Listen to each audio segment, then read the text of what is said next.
So anyway, we're going to move on to the next question, which is a little bit about RGB++, which we talked about before. So I've heard that Nervos is connected to Bitcoin through this RGB++. Can you explain in a beginner-friendly way how it works and why it's exciting?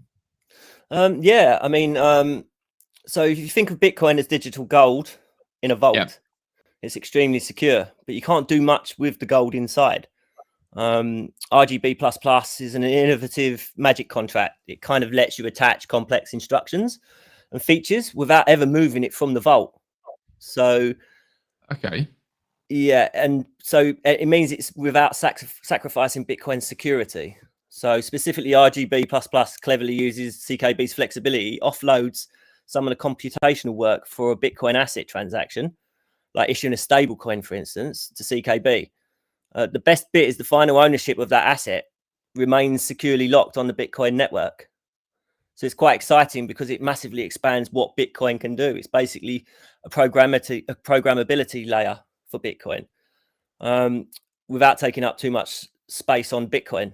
Basically, it allows Bitcoin to support smart contracts, NFTs, and whilst inheriting the security of the Bitcoin network.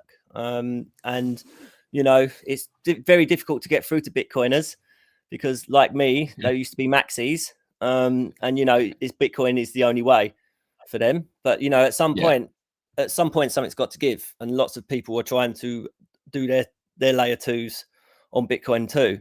The difference between them and us is we'll open up a huge design space for the entire Bitcoin ecosystem, and it's bridgeless. We all know what bridges get hacked all the time. You know, bridges are the bane actually of crypto at the moment. You see them get hacked all the time, unless it's, you know, some novel new bridge that's also controlled by humans as well as like an intermediary. So I think like where we stand with Bitcoin at the moment is we can just give it new ideas, basically, and just give it a new angle. You know, lots of other layers, as I said, when they use the bridges and stuff, everything's still clunky. You still have to move things across that bridge and back. With us, you can just do everything instantly, and you can do it through Joy ID as well. So Joy ID, the wallet, is actually that wallet, right? Yeah, actually, you can do everything through there.